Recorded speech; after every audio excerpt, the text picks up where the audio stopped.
big.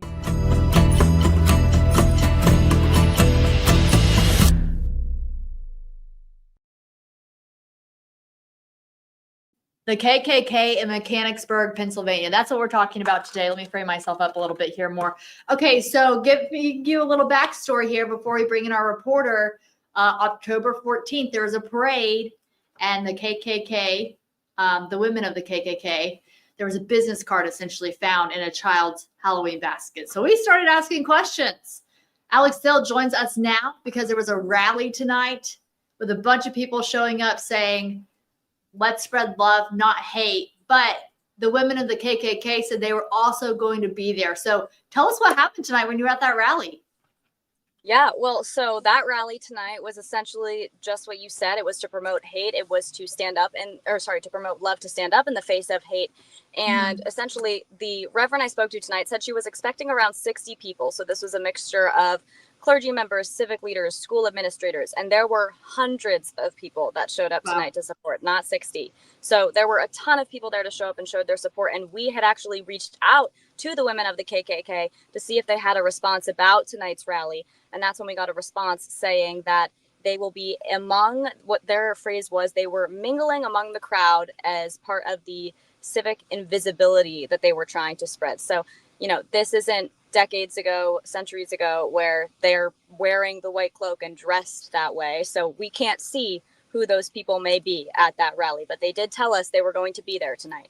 And there was nothing out of the ordinary that happened. It was a peaceful rally. It was people very passionate about the fact that they don't want the KKK here in Mechanicsburg. It was school administrators saying that business cards recruiting and for the KKK should not be anywhere in the vicinity of children. And while technically the KKK is allowed to be here, Mechanicsburg officials are saying hate does not happen here, and they're nipping this right in the bud right now. So when the KKK has responded through statements, right? Because we haven't had an official interview with them, right? Nobody has like showed their face or said who they are. No, the only way we've been able to get a hold of the women of the KKK, and you're looking at one of the business cards that was put in the basket there. The only way we've been able to get a hold of them is through email. So some of our other reporters have called. We've only been able to leave voicemails. We've only heard from them via email. And I asked the Reverend today, I told her, the KKK told us that they are going to be here. And what she said to me was, we are not backing down in the face of intimidation tactics. That's what she called it. She said it's an intimidation tactic. She said they're not backing down from that, and that they're going to continue to stand up and be loud about the fact that they don't want hateful messages spread in Mechanicsburg. Yeah, because I think in one of the pieces that you shared with us, they were saying like silence. If you're silent, then you're accepting. So we need to be loud about it. Yeah, they said the terms they said is silence is the welcome mat for hate. So they said they don't want to be silent. They want to be loud. And one of my questions was, well, does having events like this, right, does that promote and give publicity to these organizations? Right. And that was also something I asked one of the reverends who organized this. And she said that actually research shows that organizations like the KKK will put paraphernalia out there to see how the community reacts to it. And she said the most important thing to do in that situation is to not just lie down and let it happen, let it blow over. She said it's important to address it and to make sure that people know Mechanicsburg is not a community that is going to accept this kind of thing. Almost to see, like, is there an opportunity to establish roots here or to gather more members? It sounds like, at least from their perspective. With the statements, though, that you have received from this group, they've never used the word hate. I mean, we know what they stand for, but it's interesting to me because the language that they use to describe themselves sounds very inclusive. Right. Yes. So they have, in the language that they have communicated to us via statements, and they have also not denied that they were in the area at the time that these cards were found. So we asked them if they were the ones directly responsible for putting that business card in a child's trick-or-treat basket. And they denied that they were trying to indoctrinate children, but they did not deny the fact that they were in the area actively recruiting at the same time. And so tonight, school administrators who were here, the superintendent of the Mechanicsburg Area School District, he said, having these groups in the same vicinity of children is not okay.